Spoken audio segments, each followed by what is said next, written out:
আসসালামু আলাইকুম এভরিওয়ান, শৌখিন বেলকনি বাগানে আপনাদেরকে স্বাগত। এখানে আমি 1 লিটার পানি নিয়েছি। আমি এর আগে বলেছিলাম যে মরিচ গাছের পাতা কোঁকড়ানোর জন্য হলুদ এবং গুঁড়া সাবান ব্যবহার করলে পাতা কোঁকড়ানো কমে যায়।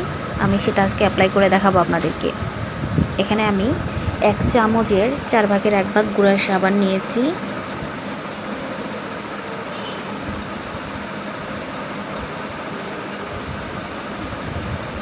তারপরে আবার 1 চামচের 4 ভাগের 1 ভাগ হলুদের গুঁড়া নিয়েছি।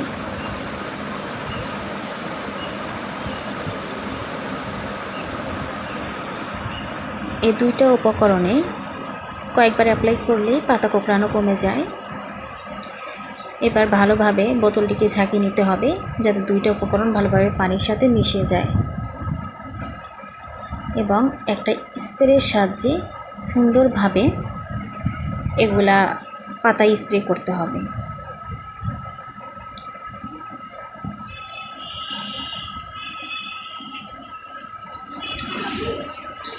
স্প্রে করার আগে যে পাতাগুলো রয়েছে নিচের দিকে চেষ্টা করবেন পাতাগুলোকে কেটে দেওয়ার জন্য, এতে গাছটা তাড়াতাড়ি বড় হবে এবং আরও ডালপালা গজাবে।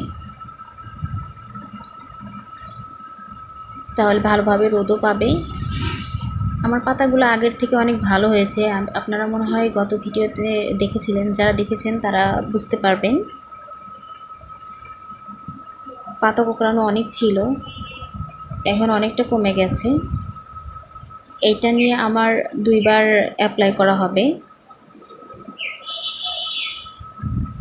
দেখেন গাছটা আমার আগের থেকেও বড় হয়েছে। এই দুইটা উপকরণ দিলে গাছটাও বড় হয়, আবার যেহেতু কোনো ধরনের কীটনাশক দেওয়া হয় নাই, এই ক্ষেত্রে আপনার পাতাগুলো কুঁকড়িয়ে যায়, এটাও দূর হবে। আবার মাটিতে তো যেহেতু আমরা মাটিতে জানি না কী পরিমাণে সার থাকে, আমি যেহেতু কোনো প্রকারের সার দেই না, সেই জন্য আমি চেষ্টা করি ঘরে থাকা উপকরণ দিয়ে বা যেগুলা খুব সহজে পাওয়া যায় এইগুলা দিয়ে যেন আমি এই গাছগুলোর যত্ন নিতে পারি।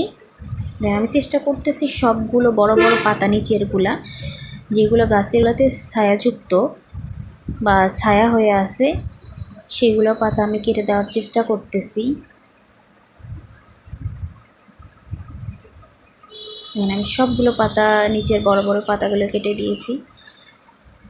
আর এর আগে যখন কেটে দিয়েছিলাম, ফার্স্ট আমার 2টা ডাল ছিল, কেটে দেওয়ার পরে আমার প্রায় 4-5টা হয়েছে।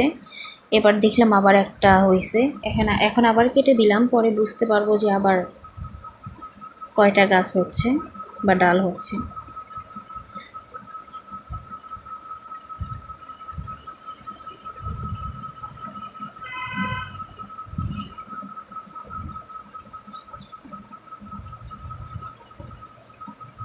এবার পাতার ওপরে এবং নিচের ভাগে একদম ভিজিয়ে স্প্রে করবেন।